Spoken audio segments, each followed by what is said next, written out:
के साथ हो जाओ। पहला तो हुक्म फरमाया कि तकवा इख्तियार करो, और सिर्फ तकवा इख्तियार करने से काम नहीं चलेगा, बल्कि अल्लाह के नेक बंदों के साथ होना पड़ेगा, उनके दामन को थामना पड़ेगा, उनके दामन से वाबस्ता होना पड़ेगा, तब जाके तुम पूरी तरह से गुनाहों से और मासी से बच सकोगे। और अल्लाह वालों की दोस्ती, अल्लाह वालों से, अल्लाह के नेक बंदों से दोस्ती ऐसी दोस्ती है जो दुनिया में भी हमें काम आएगी और आखिरत में भी काम आएगी।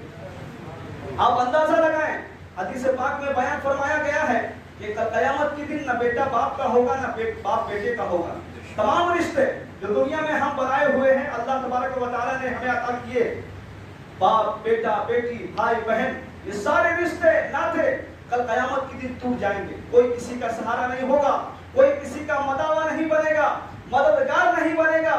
लेकिन कुर्बान जाओ ये मुसलमानों, आज हमने अल्लाह वालों से दोस्ती कर ली और उनके साथ हो गए, उनके दामन को थाम लिया, तो कल कयामत के दिन अल्लाह तबारक व तआला के फजल और करम से वो हमारी वहां भी मदद फरमाएंगे।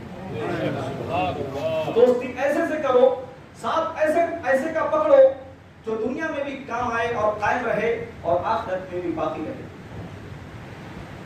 अल्लाह तबारक व तआला ने अच्छों के साथ सच्चों के साथ होने का हुक्म इसलिए भी फरमाया कि जब सच्चों के साथ हो जाओगे तो शैतान तुम्हारे करीब नहीं आएगा, शैतान तुमसे दूर भागेगा। और शैतान एक ऐसा दुश्मन है जो हमा वक्त हमारे पीछे पड़ा रहता है। मिशकात शरीफ की हदीस में बयान फरमाया गया कि जब बच्चा पैदा होता है उस वक्त से लेकर मरने के वक्त तक शैतान उसके पीछे लगा रहता है। और यह भी फरमाया गया कि जब बच्चा पैदा होता है तो वो रोता है, तो वो किस वजह से रोता है? फरमाया गया कि शैतान उसको कोचे लगाता है, उसको तकलीफ पहुंचाता है, उस वजह से शैतान रोता है। आप अंदाजा लगाएं कि बच्चा पैदा हो रहा है तो शैतान उसको कचोके लगा रहा है। तो जो आकिल और बालिग हैं, जो समझदार हैं, शैतान उसको भला कब छोड़ सकता है? यह भी फरमाया गया कि शैतान इंसान के साथ हर वक्त उसके खून में शामिल है।